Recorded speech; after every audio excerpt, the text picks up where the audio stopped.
So again, good morning, good afternoon, good evening. Welcome to the ICANN83 Readout webinar, highlights and takeaways from the Policy Forum in Prague. And with this, I would like to get things started. So the host of today's session will be Christopher Mondini. He's Vice President, Stakeholder Engagement and Managing Director of ICANN Europe. And today, Thomas Rickert is not able to join us, and so I will take the lead on guiding you through today's sessions. I'm Lars Steffen. I'm Head of International Digital Infrastructures and Resilience at the ECO Association. So thank you for joining. We also have an excellent lineup of speakers again today. So with us for the first time, I welcome Constanze Buerger. She's a member of the ASO Address Council. Thank you for being with us. We also have Nicolas Caballero with us, chair of the GAC, Jordan Carter, member of the ccNSO Council. Unfortunately, just a few minutes ago, Greg de Biase had to send his regards because there was an alarm in the background and he had to leave the room. So let's see if he can join us on short notice again. But we also have from the ccNSO, Philippe Fouquart as chair of the ISPCP with us. Mohan, chair of the SSAC, and also with us is today, last but not least, Nick Wenban-Smith, today wearing the hat of the TCCM, the Technical Community Coalition for Multi-Stakeholderism. Thank you very much.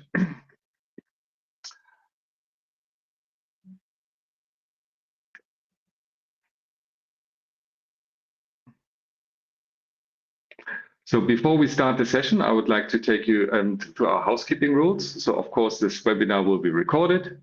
The recording will be available after the meeting.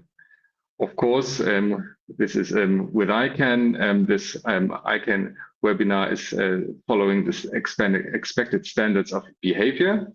You will be muted throughout the webinar, but of course, you can always ask questions. First, through the questions part of the GoToWebinar dashboard that you can find on the right-hand side of your screen usually, or you can also raise your hand and ask your question verbally. Before we unmute you, or after we have unmuted you, to be precise, please state your name and your affiliation. And I'm happy to take your questions also this way. And after the webinar, when you close the GoToWebinar dashboard, you will see a short survey, which is always very helpful for us if you could provide feedback on the quality, the topics, and everything else about the webinar that you think we can improve. The recommendations for the next events and webinars, so next week on Monday, there will be a webinar on the most recent study from Dodson about digital market brands, if you're interested in the next round of new GTLDs and especially on GeoTLDs. Also next week on the 26th of June, you can meet Thomas and me at the Domain Summit in Frankfurt, which is organized by InternetX. And if you're interested in the next ICANN Readout webinar, this will take place on the 12th of November for the ICANN84 meeting. And you can find all the dates and also the registration links on our websites, or you can also follow them, the events on our newsletter. And I will also shortly post the links to the mentioned events in the chat. And with this, I would like to hand over to Christopher Mondini. Thank you very much. Thank you, Lars. Thank you, everyone. It's a pleasure to co-host this with you. These readouts at one point were really envisioned for people who couldn't attend ICANN meetings to get an update and a summary, and they still serve that role. Importantly, I think also they're a very good balanced assimilation of the high points, highlights, hot topics, and I think the way that ECHO organizes them really brings out some useful review and reflection on what transpired last week. So it's just great to be with you. Let me just start with usual statistics. I have some numbers of attendees in my ceremonial role as the convener of the Prague Policy Forum last week. We had been in Prague before, 12 years ago, and so it was delightful to be there again, and an excellent host city with fantastic local hosts. We had over 1,300 on-site participants and over 550 online participants, which exceeded our estimates and expectations. As usual, European stakeholders for a meeting in Europe were very well represented among the 130 countries that made it onto the country list of attendees. And for the 4 days of the policy work, there were over, or just under rather, 100 separate sessions. It was a policy forum, so it doesn't have any of the ceremonial openings or any of the plenary open mics before the board. And really, there were no unconflicted sessions, no plenary sessions, but there were some sessions of interest and some milestones. So on the next slide, I've just listed a few of the milestones. These were largely celebrated and noted in the evenings at the close of the working day, but we did acknowledge and honor and thank the Universal Acceptance Steering Group for their 10-year anniversary. They've transitioned now to a more community-driven model, and we're really grateful for all that they've done over the last decade. We had a recognition for the very hardworking working group chairs, and I was very honored to participate in a session from Nigel Hickson, who we remember very fondly, our late fellow stakeholder and colleague and friend. I was really grateful for everyone who participated in that as well. We did have, as I said, not plenary sessions, but so-called sessions of interest. And one of them was a very well-attended session on the WSIS +20 and what's coming up in the weeks ahead leading to that summit later this year in New York. And we did close the last session Thursday was an assimilation or a review of the inputs for what we're calling How We Meet, which is a discussion of how to evolve our public meeting strategy. If you want a structurally based readout, you can have a look at the blog that came out today from Russ Weinstein. It goes through the various SOs and ACs with highlights of what they each worked on. But again, as I mentioned, I think the format here today is also very topic-based and gets input from diverse stakeholders. And so in many ways, I find it a more interesting way to reflect on what transpired and all the hard work of last week. So again, I'm delighted to be with you. I'm here to answer any questions from the org that I am able to, and I'll ask you to take it away with our speakers and topics, please, Lars. Thanks.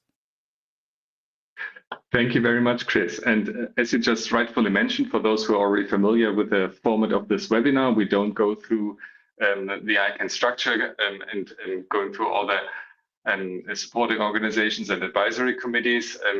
We always prepare a list of topics that we would like to go through, where the different constituencies contribute to facilitate a discussion, also among the present speakers and hopefully also with the audience.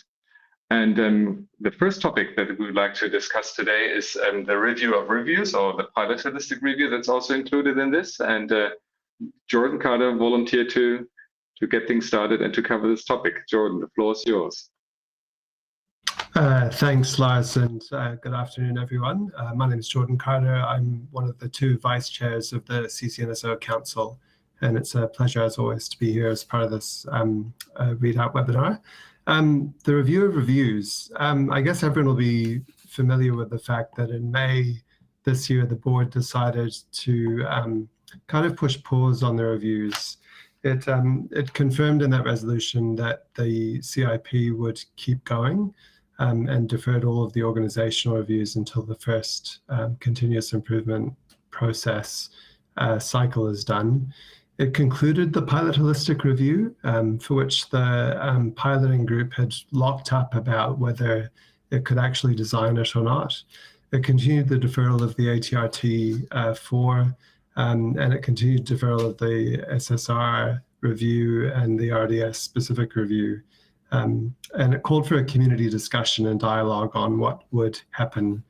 And just reading that list of things that have been deferred out kind of sums up a bit of the problem that the ICANN review system is very complicated. The reviews collide with each other, and there's a bit of community dissatisfaction. ccNSO wrote to the board in April after the discussions that happened in March at Seattle to suggest a deferral and a reconsideration of how this review system works. And so there was a bit of discussion among SOAC chairs and a whole bunch of us, I think, in Prague last week. And most people seem to be of the view that there does need to be a look taken at this complicated system, both what's in the bylaws, how the reviews work, and how the implementation process happens. There's a bit of sort of diverse views about whether the board did the right thing in pausing everything very transparently and explicitly, and a bit of a tension between two different points of view about what should happen next. Some people were comfortable there should be a short, sharp, focused review of reviews.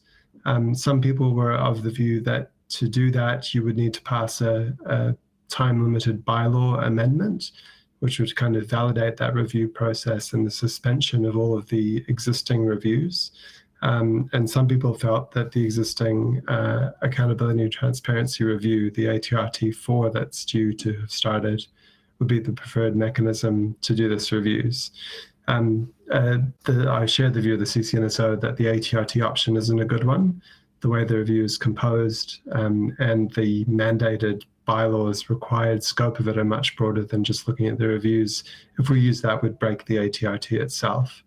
And the ccNSO Council, when it discussed this question about whether there needs to be a short-term bylaw tweak to validate the pause and to enable this review, was a bit agnostic. And there are some parts of the community, I think ALAC had a view, or at least some of its participants did, that it was very important that there be, that the system be brought back into compliance with the bylaws as quickly as possible. So there have been some proposals floating around for how to go about doing a short, sharp review of this process. And I think the SOAC chairs are expecting to talk with ICANN board and company leadership in the first week of July after the IGF. So I think any feedback that people have on the best road ahead and on that particular question of whether, with the board having made this decision to temporarily pause things, that's enough to give us space to do this review, or whether a bylaws adjustment is also needed to kind of validate that pause and process. That'd be helpful feedback for people who are in those discussions to have. So Lars, I hope that's the kind of rundown you were hoping for, and if it wasn't, you've got it anyway. There you go. No, Jordan, thank you very much for the update. And I know that maybe Philippe, you would like to add anything to this? Thank you, Lars. Yeah, I'm Philippe Fouquart. I'm with the ISPCP constituency. We spent some time within the constituency discussing this, and not only this, but also the progress of the pilot holistic review. I think there's some sympathy with the sort of characterization of the problem in terms of resources for the community, and the fact that piling up one review on top of the other, it has become a bit of a problem. On the other hand, I think people within the constituency are somewhat frustrated with the discussion being solely focused on the form rather than the substance, if you see what I mean. Whatever form it takes, but what the next review does is probably just as important as the process that will be followed. In that respect, I think at least within the constituency, people feel that maybe the point we're at is actually the aftermath of ATRT3 and the fact that there was some frustration on both implementation of the recommendations, as well as even the draft report, as some of you may remember, which created a lot of controversy. It's not a one-off, I guess. We're just down the road and we are where we are. And on the substance, I think there was some strong views within the constituency, not only within the constituency but also elsewhere, that in terms of the substance, that at some point there would be some need to consider some structural reform. We have some participants who just reflect on the fact that the organization, not the org, but the organization with a small o, has not reviewed the structure, and for a company not to do that for 20 years doesn't. I know it's a sort of mantra for a lot of people, but it does make sense for people to review the way they're structured and the way the various bits work together. So I think that there's some emphasis within the constituency on just what people are going to be doing, just as much as how. And I'm not sure, just like Jordan, I'm not sure people are very, concerned about the bylaws amendments in terms of, well, surely we need to be rigorous in terms of how we do it, but the image I'll take is generally, let's try and explain this to an outsider, and it's sometimes people are struggling to explain that what we are going to be doing on the review of reviews is important for ICANN moving forward. Thank you, Lars. Thank you, Philippe. Jordan, you raised your hand on this. Yeah. Just to follow on, Philippe, one point, the thing that was most puzzling to me about the pilot holistic review was it seemed very straightforwardly tasked with designing a proper structural review of ICANN, which I agree is something that has to be done from time to time. And without that, we're stuck in a structure that was designed largely in 2002. As Philippe says, that's a long time. And so the sooner we can simplify the review system and have a review like that put in place and weave it in properly with the continuous improvement program, ideally we should get to the point where the whole system is simpler, where the volunteer time that's put into it is actually leading to effective results, and where the whole process gives us confidence that ICANN is fit for purpose. At the moment, the system doesn't seem to be delivering any of those things. I was just going to say absolutely, Jordan. I don't know if, Lars, you intend to take back the floor here, but yeah, I agree entirely. In terms of streamlining this prior to addressing the substance, probably the pilot holistic review was not fit for purpose with that objective in mind. Absolutely. Lars, over to you. Lars, I think you're on mute. I can't hear you.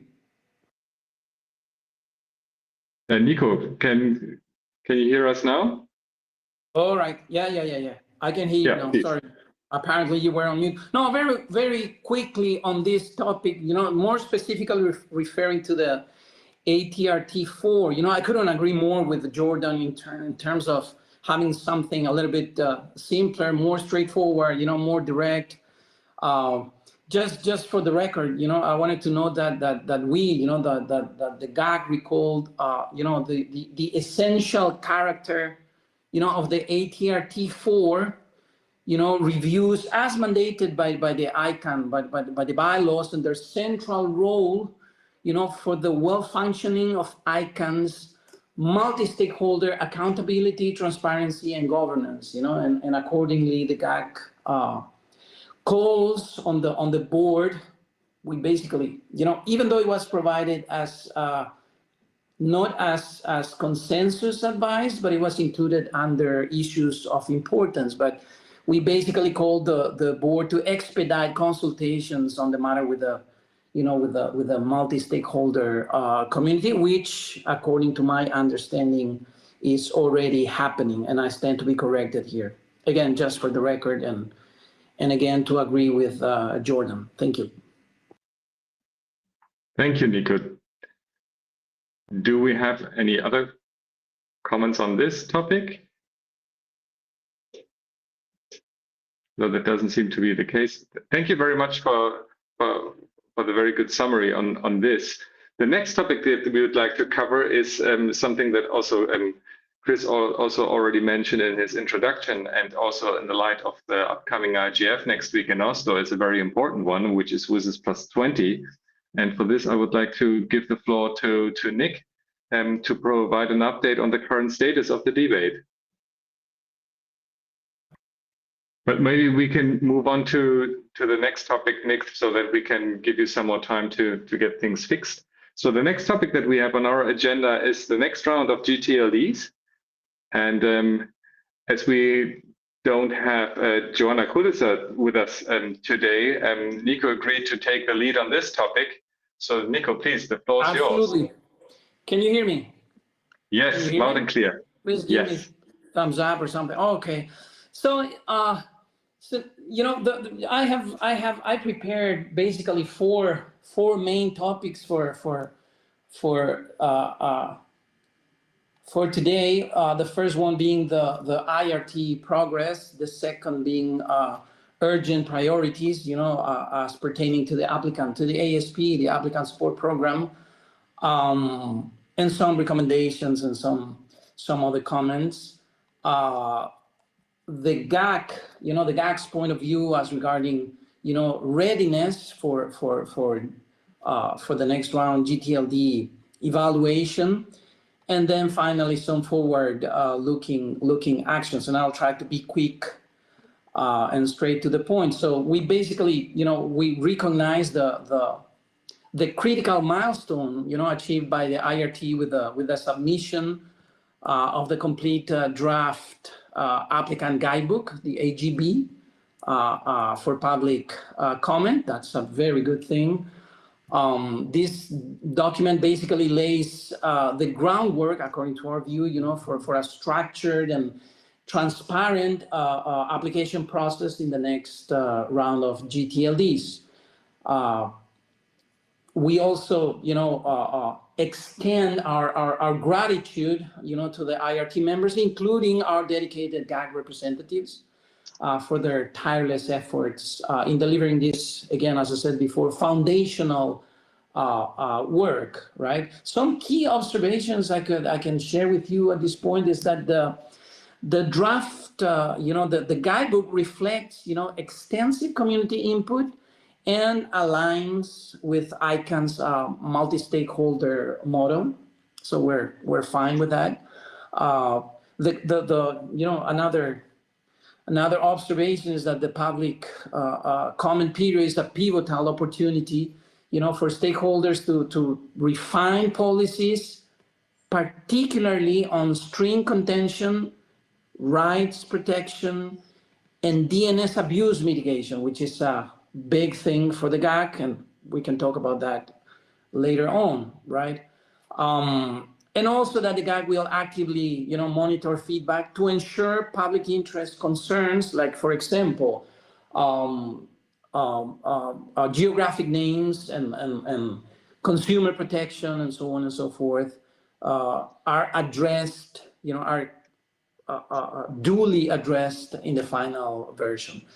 So so that's about the IRT, you know, the implementation review team progress. Now, as regarding urgent priorities, and I hope I'm doing fine in terms of timing, please wave to me or let me know, Lars, if you know, I'm running out of time. But as pertaining to the you know, the urgent priorities, you know, the applicant support, the ASP, applicant support program, we also acknowledge, you know, excuse me, the board's compromise, you know, to review the ASP at the halfway mark. That's an important thing. The halfway mark, that is 20 qualified applications. But, you know, current data raises some alarms for the GAC. Like, you know, there are some critical challenges from our point of view. Like, for example, low application volume, you know, only a small fraction of expected applications have been completed, you know, with just 5 months remaining in the 12 month window. You know, there are some geographic disparities as well. You know, early metrics at this point, at least, you know, suggest underrepresentation for developing regions, or global south, or whatever name we want to use for that. You know, risking, you know, the program's goal of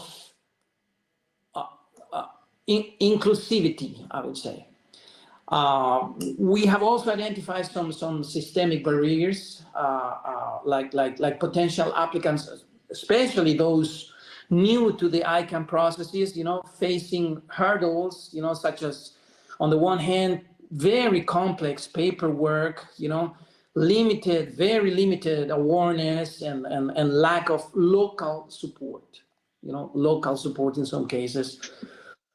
So in that regard, the GAG recommended, an immediate review, conducting, the ASP assessment now and not after 20 applications, to, on the one hand, diagnose obstacles, like, for example, outreach gaps, funding, accessibility, and we can talk about that because we also gave some ideas about having access to funding and everything else, but that would be a different conversation. And on the other hand, to propose mitigations, like, for example, simplified forms, and regional workshops. That's something else we suggested, right?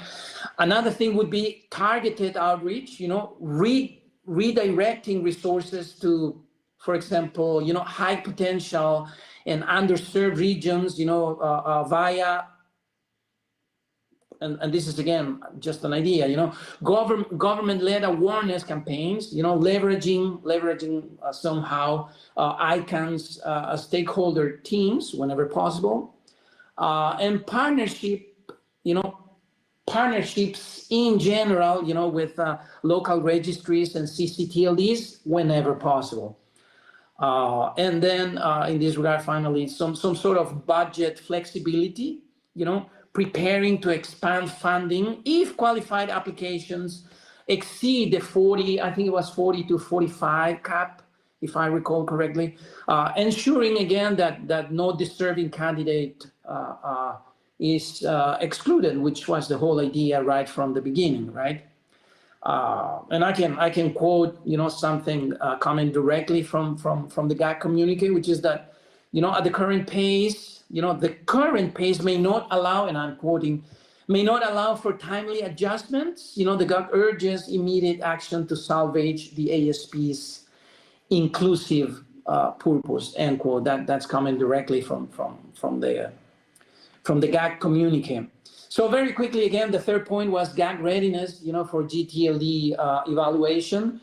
So again, as the application window nears, the GAC must, in our view, strengthen, our preparatory efforts, on some strategic focus areas like early interventions, in order to maximize tools like the GAC early warnings, to flag problematic strings, like, for example, culturally sensitive terms, and phishing risks and so on and so forth. And, we can have some deeper conversations in that regard later on, but for the sake of time, I would also like to address at this point, abuse mitigation, preemptively addressing concerns about DNS abuse, escalation, again, I'm not going to refer to spam, malware, phishing, farming, and so on, directly tied to GTLD expansion, and also collaborative vigilance, GAC volunteers, to work, and we have already expressed that in many different places, to work with topic leads on timeline tracking on the one hand, and also developing position papers for high risk categories, like, for example, health, a very important thing in terms of public interest, and finance, another very sensitive area. Some GAC delegations highlighted, the spam and phishing risks, from rapid, let's say, DNS growth, urging the GAC members, again, urging the GAC itself, to advise applicants on mandatory abuse mitigation plans on the one hand, and pushing ICANN.org, pushing in a good sense, for enforceable SLAs with registrars whenever possible. Again, SLA standing for service level agreements. We can talk about details, later on. But again, for the sake of time, I'll pause here and hand it back to you, Lars. And my apologies if I run out of time. So I have more things, but again, over to you. No, that's absolutely fine. And there was one comment in the questions part that supports your observation that the main barrier for new GTLD applicants from the Global South is continuing to be the cost factor. But you also already addressed some questions on the technical layer, and I already see the hand from Ram up. And Ram, I know that you would like to add to this topic as well. Yes, please. Just to finish, Lars, I'm sorry to interrupt, but yes. Very quickly, to ensure, that the next round balances, innovation with accountability, the GAC, will basically be advocating for, ASP reforms, like press ICANN.org to implement review findings within 60 days, just to give an example, right? To engage more in public comment, submitting consolidated GAC feedback, on the guidebook. Again, emphasizing, developing Global South or developing economy support and rights protection mechanisms, and if possible, host, again, as I mentioned before, regional webinars in order to educate potential applicants on ASP opportunities. So again, just for the record, sorry to interrupt. Over to you. No, it's the purpose of this webinar to have a discussion, so no worries. Ram, I would like to hand it over to you. Thank you, Lars. From the SSAC's point of view, we are in the process of developing a public comment for the applicant guidebook. In particular, we're concerned about collisions that may happen from identifiers in the blockchain namespace that leak over, if you will, into the DNS namespace. We have participants in the blockchain identifier space who have expressed their intent to apply for the same names that they are using or providing in the blockchain space, to apply for the same names in the DNS space.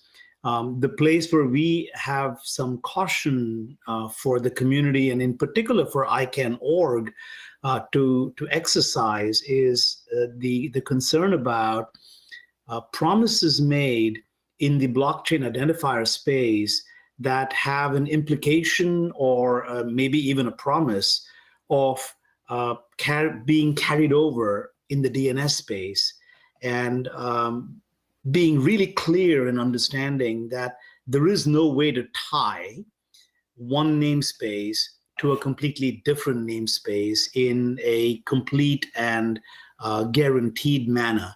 And there is a strong likelihood of confusion, especially because you have people in the blockchain identifier space who have appropriated the nomenclature and the syntax that is being used in the DNS space. You hear people calling the blockchain identifier space identifiers.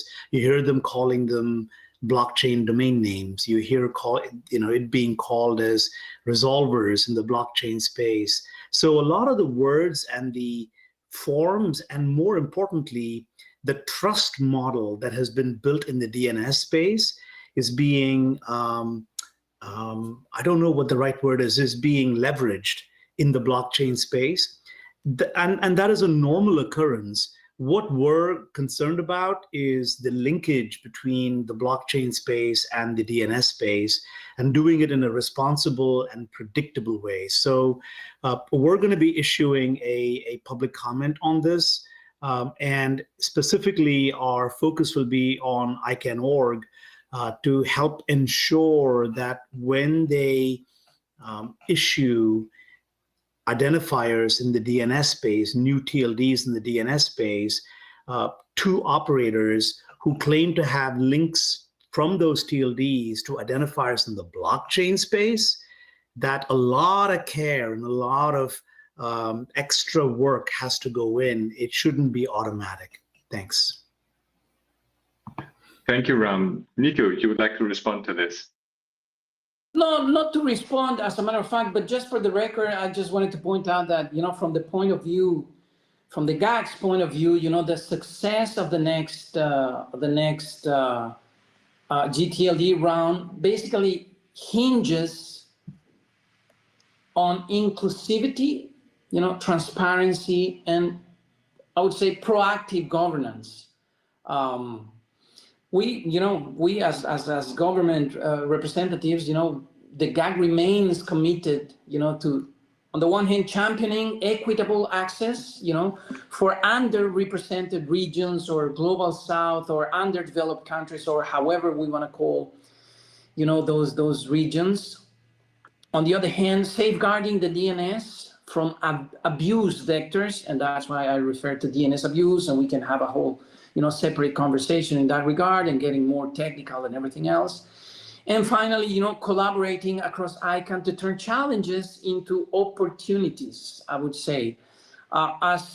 In general, we really think that at this point, this is not merely a policy exercise, but, a test of our, I would say, our collective resolve, so to say, to build a trusted global global internet, as we always say. So I'll stop there. And sorry for taking the floor so many times. That's absolutely fine, Nico. Thank you very much. And of course, this wouldn't be a complete ICANN readout if we wouldn't have a DNS abuse later on the agenda as well. But I would like to give the floor to Philippe. Thank you, Lars. Just to reflect on Ram's intervention, and I totally agree. Ultimately, it's a matter of liability and where you put the responsibility. ICANN being responsible for the quote-unquote public DNS, I think it should made it clear that ultimately the community with a small c that manages one side of the namespace, one side of one namespace, cannot be responsible for the shortcomings of the others, if you see what I mean. Last time in 2012, and a number of us have been involved in assessing the risks of the collisions that came up in the what was called the Internet report back then, and it was clear that it was down to the applicant to figure out what the risks were, and ultimately the source of leakage was responsible for managing, and it's the spirit of the framework that we've got. But there's no commitment, as minimizing the what may result from the other side's decisions. Because moving forward, that's a frightening practice. There's no way you can keep consistent within two things that were designed for different purposes. Just to say that, yeah, I think the responsibility should be clear moving forward. And just as a side note, to Nico's observation on the figures that we've got so far on the ASP, I would add that those that we have for the RSP are, I would say, equally puzzling in terms of the variety within the ecosystem. There are certainly reasons for that, and economies of scale, and I understand that. But on the other hand, what is it? 40 altogether RSPs, or maybe 45? I don't know. In the grand scheme of things, it's not a lot. If we consider the sheer number of applications we may have. Thank you. Back to you, Lars. Thank you, Philippe. Nico, is this an old hand, or would you like to respond to this? Okay, it's an old hand. Okay, thank you very much. So with this, I would like to take the opportunity to go back to the WSIS plus 20, and let's see, Nick, if your audio is working now.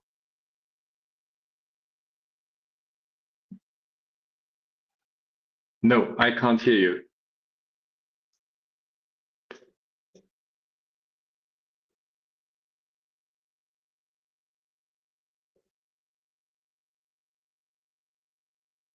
So obviously you can hear us, but your microphone is not working. But this would give us the opportunity. Oh, now we. How's that? Much better. Perfect. Oh. All right, please go on. Okay. Yeah, so you're gonna say it's the moment of horror when you unmute and the thing doesn't unmute. It's like, oh my god. Anyway, it's all good. Good for this. Good for the resilience of your soul when you're presenting. So I've got the WSIS plus 20 discussion topic. So this came up at numerous different points across the Prague meeting. So Chris already mentioned the community discussion on the WSIS plus 20. The ccNSO, for example, had a 20 years of WSIS and what is the road ahead session, very well intended, lots of engagement. And it also came up as one of the high priority areas for coordination as between the GTLD registries and the ccTLD registries. So what are we talking about? So this relates to the World Summit of the Information Society. And the plus 20 is because this is the 20th year anniversary of the original, well, it was 2 conferences, but it finalized in 2005. So here we are, 2025, that's 20 years. That's WSIS plus 20. So this is an intergovernmental process around the digitization of the world and society and culture. And I would say that there was a WSIS plus 10, but that was fairly straightforward renewal. There was a 10-year mandate from the original WSIS. It was renewed for 10 years in 2015. So this is the 2020. Now this renewal mandate is not so straightforward. This is essentially a revisiting and reopening of all of the governmental compromises and trade-offs that were made 20 years ago. And I think everybody appreciates that in the last 20 years, a lot has changed.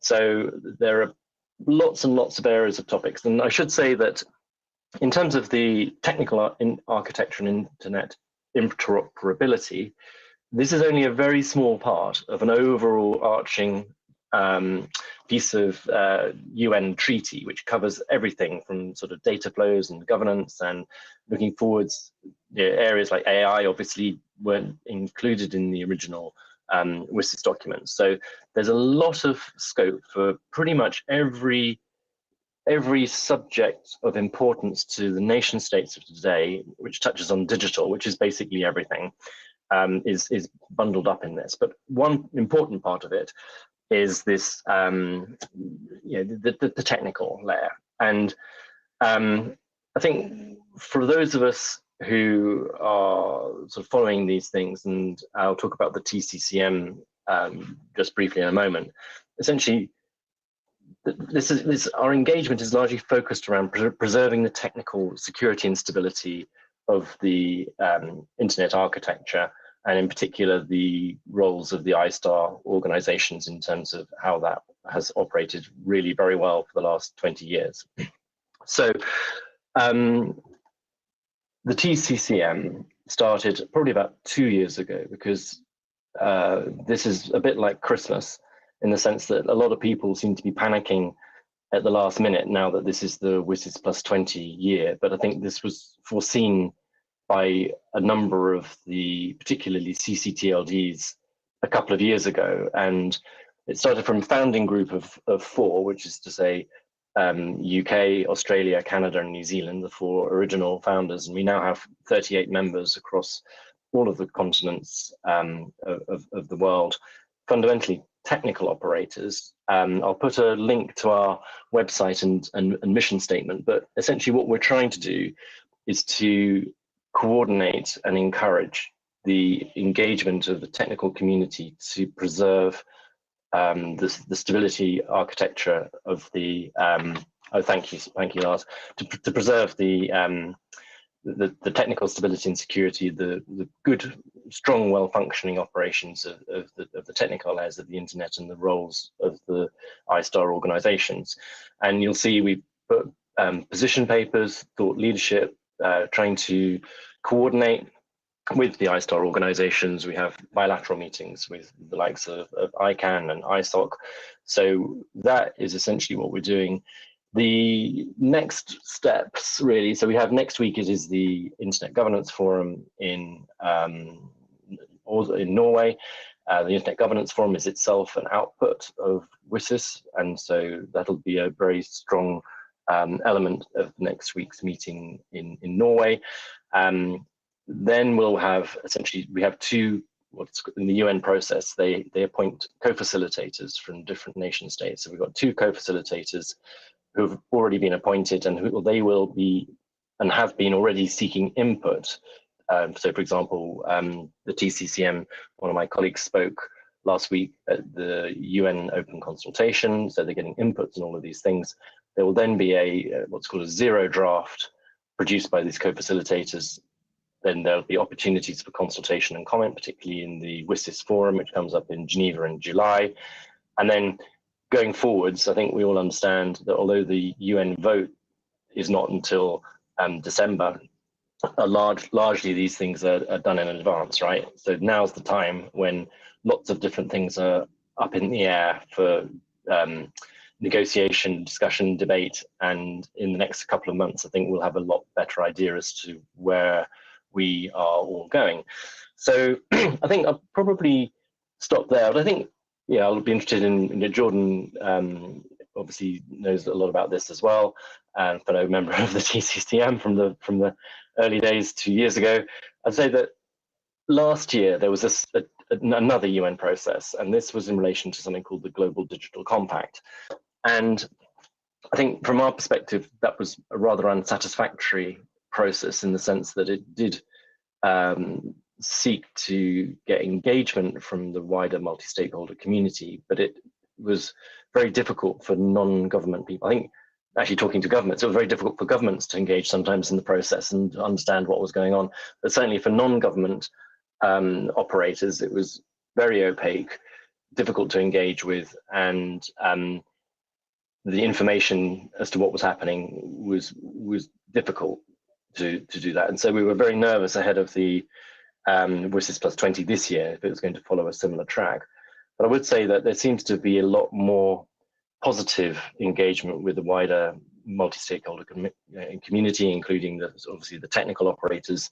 And I think we're cautiously optimistic about the renewal of the WSIS mandate, preserving some of the things that we say are pretty much essential for the continuing smooth technical air functioning. So I'll hand it over to Jordan and anybody else who wants to chip in.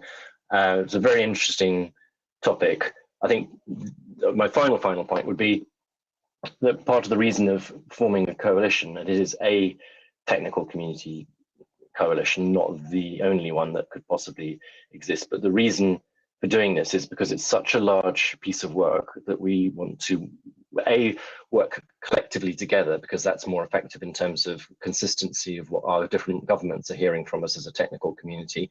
But also there's a huge amount of consultations, meetings to cover, and so it's very difficult for any one organization to do that. And so we try to share information, insights, and essentially crowdsource our collective input to be to make less of a strain on us individually and to be more effective as a collective. So that's broadly speaking where we're at. Thank you very much, Nick. And yes, this is definitely important work. This is also why ECHO is one of the supporting organizations for the TCCM. Jordan, would you like to add anything to this? It was like Nick was reading off my notes in part, but I'll just add a couple of points of emphasis, I guess. Speaking kind of personally as someone who's looked into this isn't representing a ccNSO position or anything. The thing that came out of this WSIS originally was the sort of intergovernmental recognition that there is an internet technical community and that it does its stuff through the coordination of mechanisms like ICANN, IETF, the RIRs, and so on. It didn't invent multi-stakeholder internet governance, but it kind of marked the moment where governments officially noticed it. And what that does is it creates a bit of a safe spot for us to keep doing our work under the shield of that, while some countries would rather that all of the business that we do at ICANN was done in formats like the ITU, where it's only vote by vote, member state by member state. So while it can seem quite abstract and political and New York based, it actually ends up being a line from our ability within the ICANN framework, within the regional internet registries framework, to do our jobs versus not being able to do them.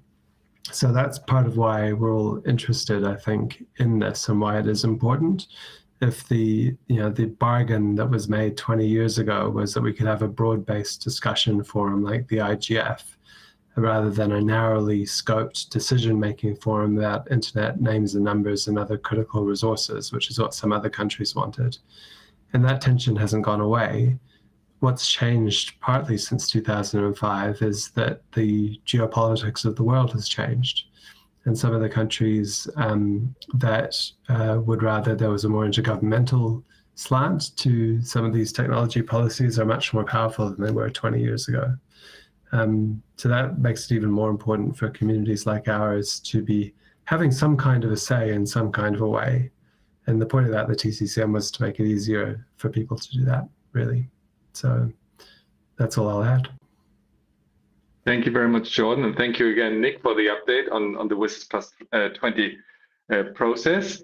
And with this, I would like to move on in our agenda to the topic that many people are always looking forward to, which is the discussion on DNS abuse. We originally planned to have the intro from the ALEC, but because Joanna wasn't able to join us today, I would really like to give the opportunity to get us started from Nico, because there were multiple sessions on DNS abuse, of course, but one was also very well attended by the GAC. So maybe Nico, you can introduce us into the current discussion on DNS abuse that happened at ICANN83.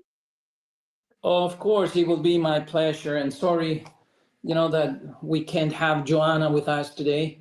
So yes, as you correctly pointed out, the DNS abuse remains a very important, a very significant concern, for governments involved in ICANN.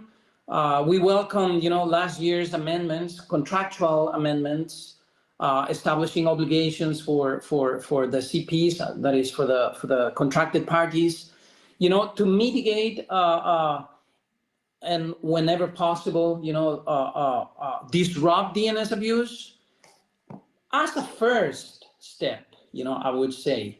Of course, more work, further work is necessary to stem the increasing cost, to the public of phishing, malware, botnets, spam, and farming.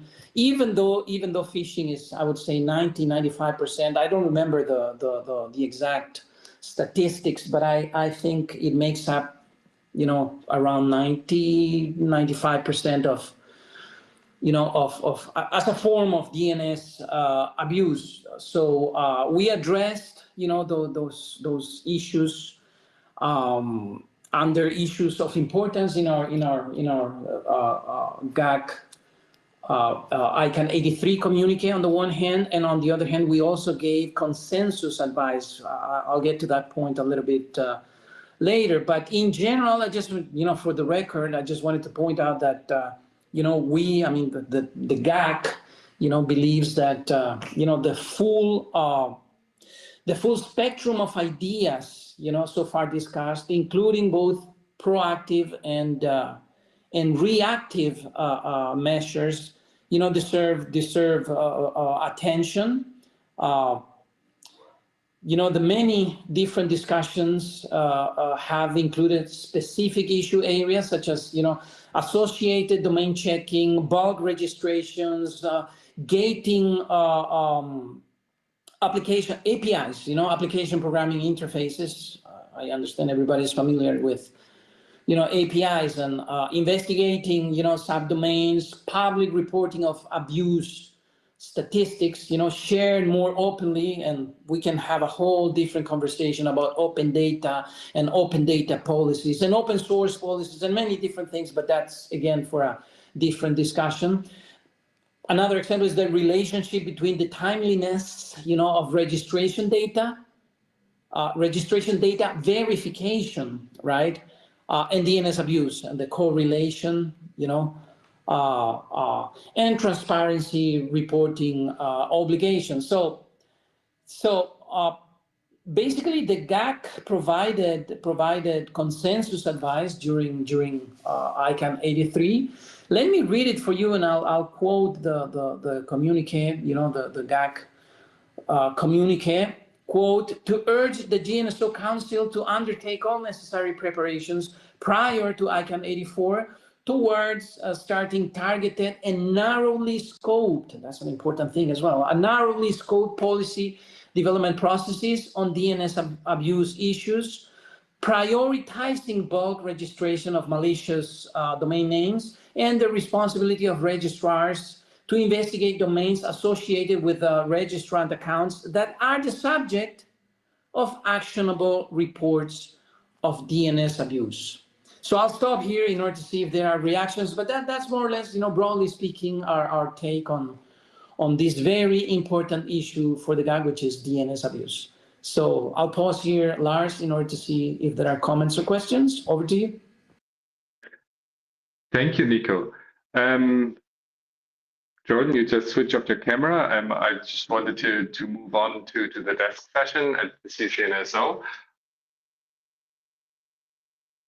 There you are. Yes, sorry, my computer tried to change camera and mic on me. It was trying to do a nick to me, but here we go. Good to see that it didn't. The DNS abuse standing committee and the ccNSO did run a session.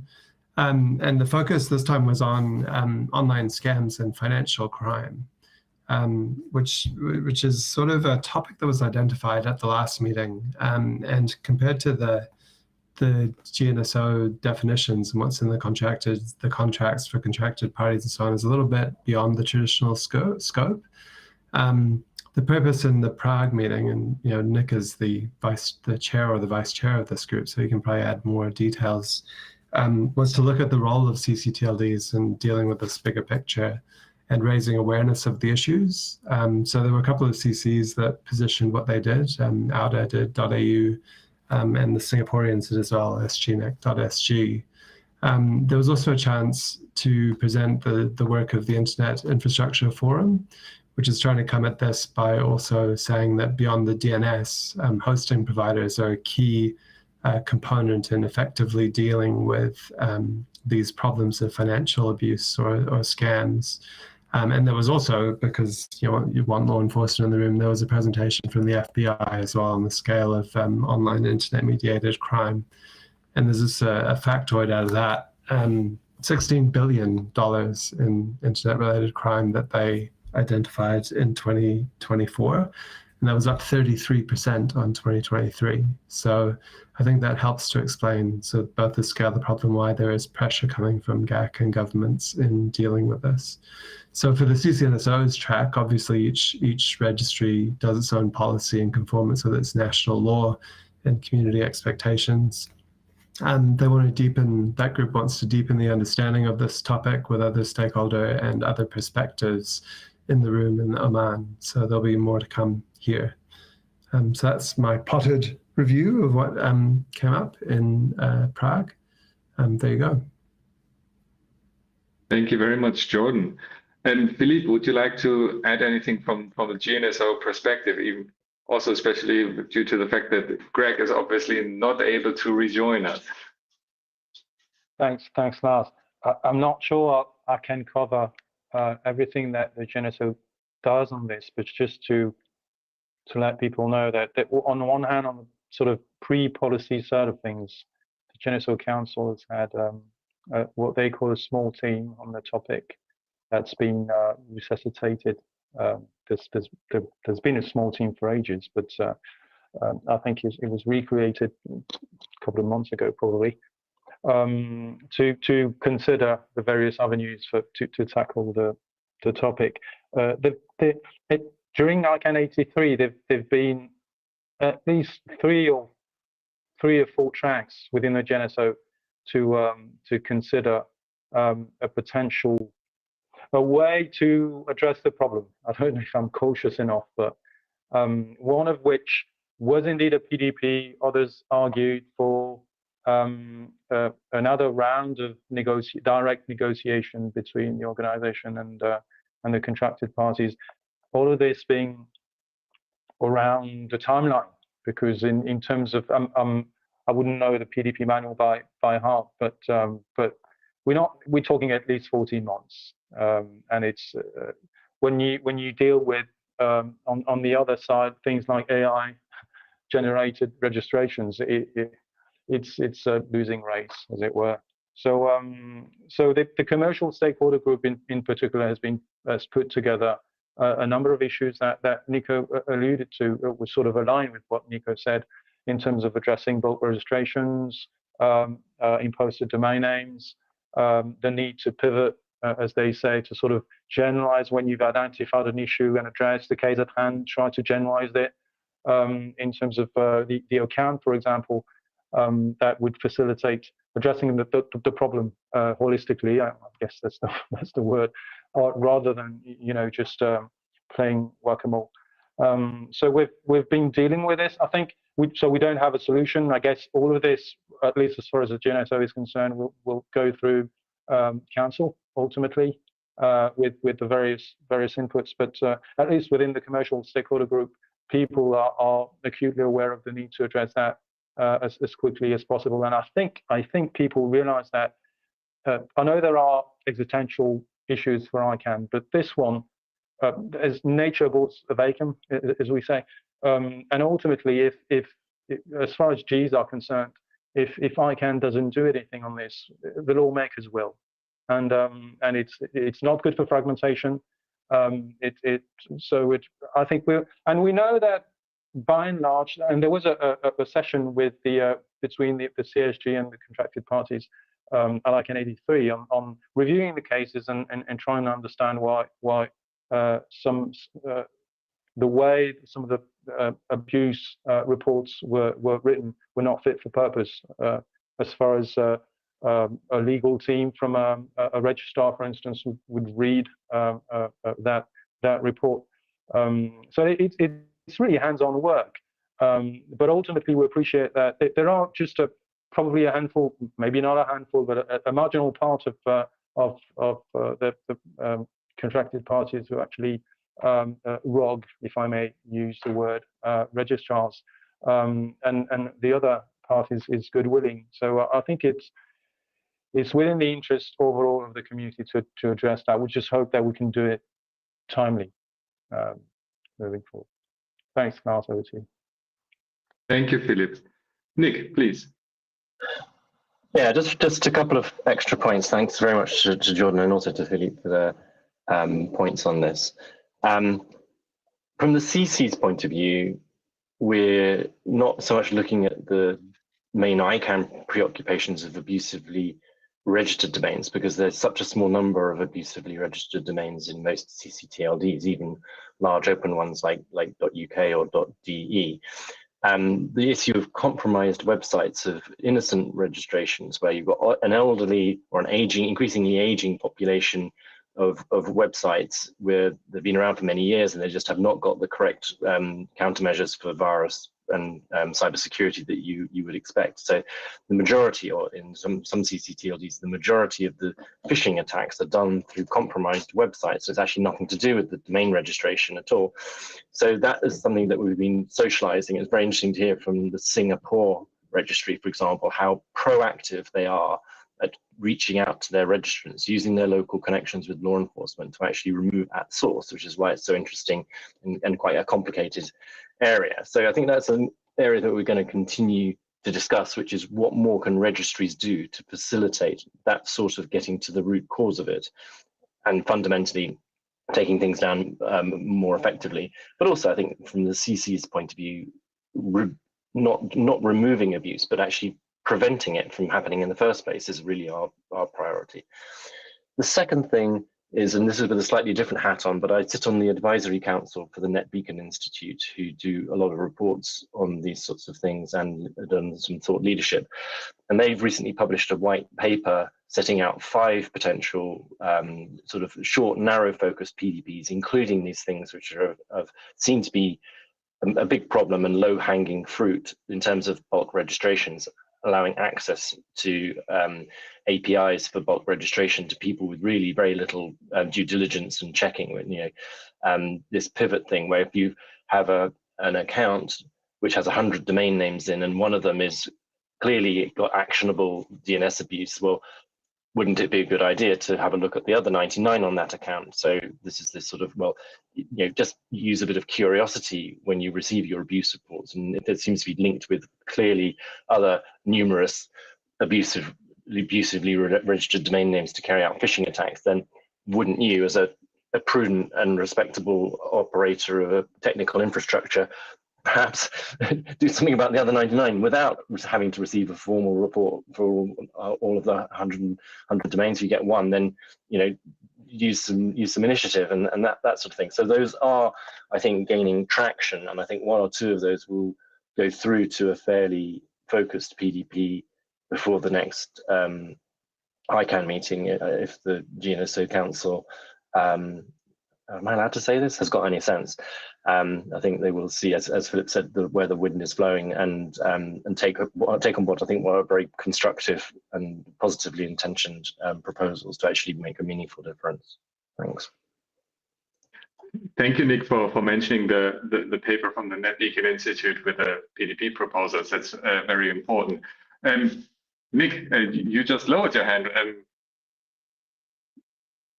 Sorry. Yeah. I just, you know, building up a little bit on what Jordan mentioned and also Philippe, you know, again, let me just insist from the point of view of the GAC again, that further work, you know, more work is necessary, you know, again, to stem the increasing cost, you know, to the public, not only to the public, but also to governments in general, you know, of phishing, malware, and the whole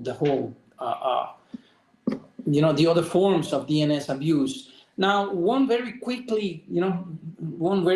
observation as regarding the timing in general, you know, not only as regarding the relationship between the timeliness of registration data verification and DNS abuse, and we could have a technical conversation and get to see how the whole thing works, right? But also the timing of the PDPs, and that's why, you know, we're a little bit concerned about the, you know, what you know, the kind of progress we might or might not be able to achieve as regarding the you know, speeding up the PDP processes. And I gave a ridiculous example, you know, during ICANN83 during our session in that regard. You know, this guy coming from the small Magellanic cloud galaxy and seeing how, you know, the PDP, in that case, it was an expedited PDP process, taking 7 years so far, started in 2018, according to that specific example, you know, and you know, trying to find ways to improve that, because otherwise it would be detrimental, very especially taking into account that this is a very special year, I would say, you know, as regarding the WSDIS Plus 20 review and many other things. But again, if that were not the case, let's just say that this, you know, this Martian visitor, you know, Martian ambassador came and, you know, started asking about the way we do PDPs, we develop PDPs and the time it takes and everything. Gentlemen, you know, please allow me to say that we actually need to get some sort of improvement in that regard. So that's all I wanted to point out. Thank you. Thank you very much, Nico. The point is well taken. Take a look at the time. I would like to move on to the next topic if there are no further interventions on DNS abuse, which leads us to the next topic, which is the ICP2 review, and also to our new speaker in this round, which is Constanze Buerger. Thank you for being with us. Constanze, the floor is yours. Yeah, thank you for your invitation. I'm Constanze. I'm a member of the Address Supporting Organization Council, and I bring you best regards from my colleagues, from Hervé Clément, our chair, and my colleagues who presented also via the ICANN meeting. And I have a short summary from the policy forum, and I want to introduce you a really heavy technical topic. Thank you, Jordan and Nick, also for your view to your insights. It's very interesting for me to see this, and the others for the issues you figured out in the ICANN meeting. Next slide, please. Just a few words about the ASO-AC. The Address Supporting Organization is one of the 3 supporting organizations in the ICANN community and reviews and develops recommendations on Internet protocol issues and Internet resources, autonomous systems, and reverse DNS. The ASO advises the ICANN board on policy issues relating to the operations, assignment, and management of IP addresses. With the ASO, the Address Council is an elected body of 15 members, comprising 3 volunteers from each of the 5 regional Internet registries. And after more than 20 years, the Internet coordination policy has to be updated. So you mentioned already the geopolitical change in the world. So these issues are also affecting the technical Internet systems. And we have to strengthen our Internet against attacks from outside.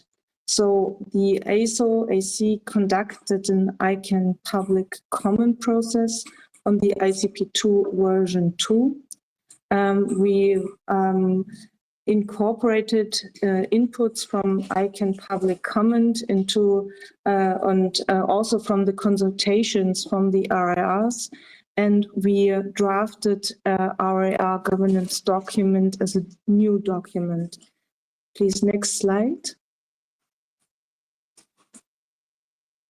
And this RIR governance document we presented also in the ICANN, and we had a participation open from the 14th of April until the 27th of May. We presented this document while RIR meetings and also on request for ICANN communities. And also we had presentations at LACNIC, AREN, and Bright 90. We had BOFs and also open house discussions. We got submissions and received a lot of answers and comments, and through ICANN public comments process, we offered the ICANN public comments report. It's available. You can see these reports, and also the sessions archives and links to mailing lists are also available. Next slide, please. What did we do while the ICANN meeting? The ASO-AC met at ICANN83, and we got this significant feedback from all area regions, and the ASO-AC used the workshop time during ICANN to review all of the feedback in order to determine whether each item is, for instance, actionable and implementation detail or out of scope. So we ranked it and we handled it, and we produced a new spreadsheet and to put these feedback in the spreadsheet. Next slide, please. We got a lot of feedback. So, for example, this internet coordination policy is about managing internet resources. So it's about to run, to recognize or to de-recognize a regional internet registry, and therefore we got some feedbacks about approval thresholds. Different opinions we saw on whether it should require anonymous approval of the existing areas to recognize a new area, or whether a different threshold should be used.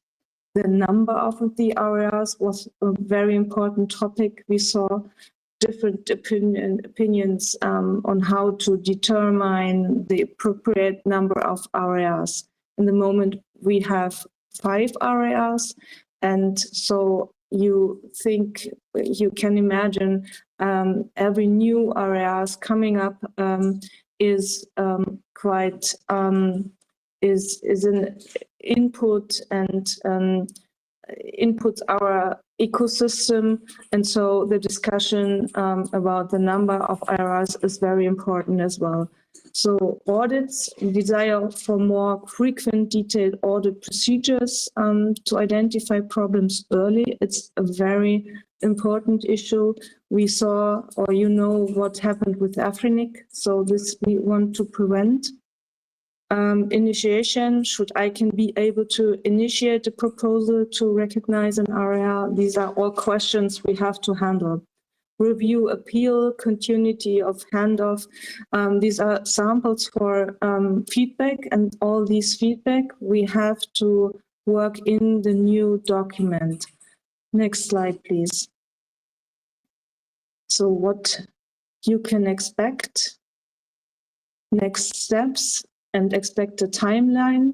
So we have these inputs and we have these documents, and we sit now on a next version of the document, and we want to publish a revised version of the document by late August, early September. We conduct another ICANN public comment process on the revised document. We expected to span ICANN84 and all area meetings in the second half of the year. A brief ICANN stakeholder communities on the revised document before ICANN84 to enable them to review the draft and develop their feedback during ICANN84 is planned. And the close of public comment shortly after ICANN84 is planned to on our timeline. So that's all from my perspective. Thank you for your attention. Next slide, please. So I have on the last slide the link to the ICANN.org and the bunch of informations we have. And if you have any questions, please ask me or my colleagues in the list. We are happy to answer you, and we provide a lot of documents to inform about our work. Please don't hesitate to ask. Thank you. Thank you so much. Thank you, Constanze, for the update on this very important topic. And being part of the ISPCP, I know, Philippe, that also the ISPCP participated in the public comments, and maybe you would like to add briefly our position on this. Thank you, Lars, and thanks, Constanze. Yeah, very quickly, mindful of time, and we had the benefit of having a joint session with the ASO/AC colleagues. We've got an overlap in membership, if you can call that a membership in the ASO, for a long time. We've been lucky. Yes, very briefly, our overarching comments, being supportive, I should start with this, on the latest version was on the sort of robustness of the process. We're all conscious of what's going on in Africa and the elections in a few days now. We know that there are people who are very good at gaming the system or gaming the policy. so that moving forward, there's probably a need, or if not to review this, but to make sure that it's robust enough to prevent this sort of capture. Capture is something that the document focuses on, but we thought that was something worthwhile stressing. And the other was, but it was a discussion about the balance between the global policies and what happens regionally, and the value of having more global policies versus leaving much space to the regional internet registry for their community to define. So that we appreciate that's a challenge. There's no simple answer to this, but we had a discussion around this and how much global requirements, so that's the right word, to have for a new regional internet registry to be recognized. So I'll stop here, Lars. Thanks very much, and thanks, Constanze. Thank you, Philippe, and again, thank you, Constanze. And last but not least, we have last one. Yes. Let me just thank you, Philippe. It's really, thank you for your words, and that's not the first step we do in this renew process and the review process. We figured out there have been a lot of processes following after this step. We have to set up some implementation procedures, and we have to figure out how many global policies we need. And this is a question I ask for support of you in case of the multi-stakeholder development processes are open, and we need your engagement to support this. And also, it is a really heavy technical issue, but we have a lot of good people in our registries, and I ask for support and help, and thank you for so far. And it's a new process for us, for the SSAC, and we give our best. Thank you so much. Thank you, Constanze, and we will follow this topic very closely also for the upcoming readouts. But now I would like to give the floor to Ram for the update from the SSAC and also on Cody. Thank you so much. I appreciate everybody patiently staying on the call.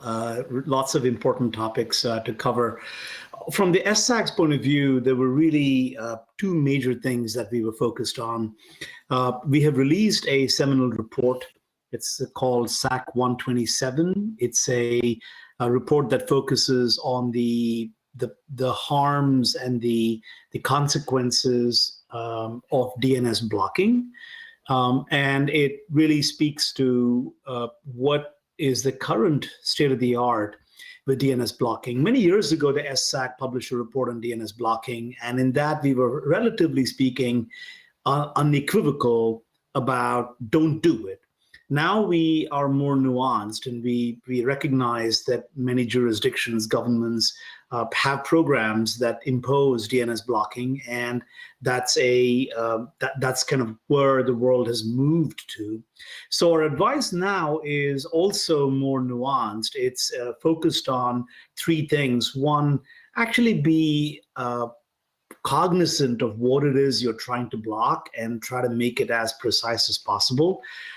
There are examples in our report. You will find lots of examples of overreach or accidental overreach, where an operator was asked to block a particular domain name. They blocked a TLD. They were asked to block a subdomain name. They blocked the domain name, and the consequences of those are significant. In one case, all of YouTube and all of Google Drive was not available for a few hours for an entire nation, right? So quite significant impacts. The second thing that the SSAC's report also points to is a set of guidelines that should be adopted when blocking, which include guidelines on transparency, actually being clear that there is blocking happening, and not to just hide it behind a DNS error or a site that just suddenly stops resolving, right? And the third part of it is a recommendation. There is a new IETF protocol standard that has been released that provides a specific DNS error code that can be used when blocking is implemented. So we're recommending that that error code be used because it provides a clear protocol-based way for transparency. That was the biggest thing that the SSAC put out. I want to pivot quickly to the Coalition on Digital Inclusion, Digital Impact, in fact, CODI. And CODI is a new initiative that got started it launched officially as part of ICANN's UA Day in May, on May 20th.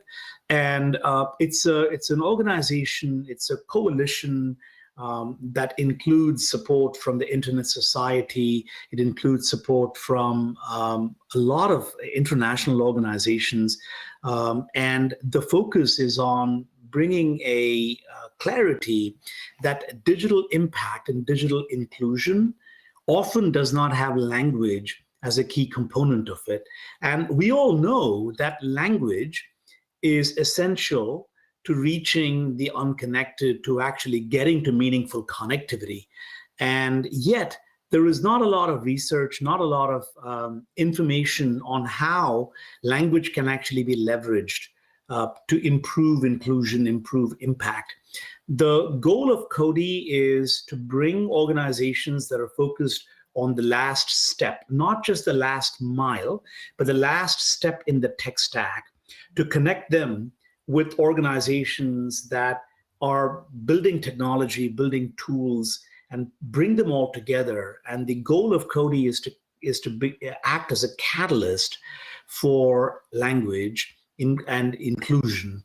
The real vision is that everyone ought to be able to navigate the internet in their own language. The sad reality is that there are really only 7 languages that dominate access to the internet or navigation of the internet.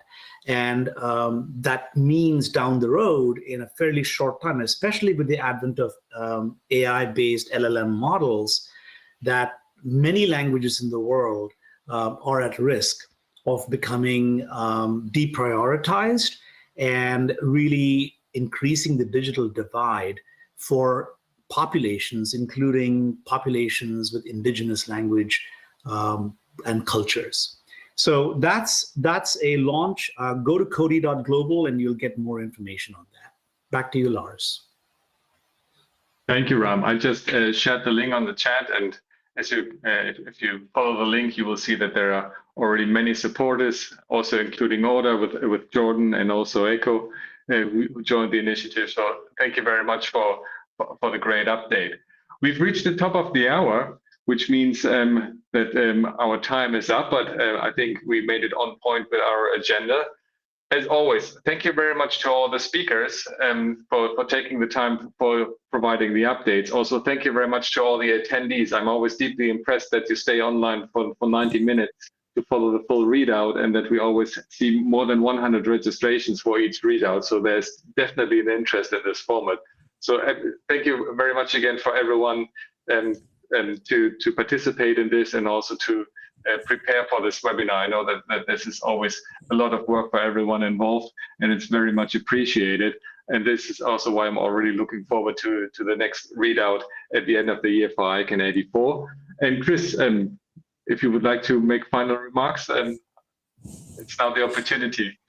Just to say thank you. It was a lovely experience and a wonderful treatment of the issues. So thanks to all the participants and to Echo for the collaboration. Always a pleasure. Thank you very much. So this meeting is adjourned. Have a nice rest of the day. See you next time. Bye-bye.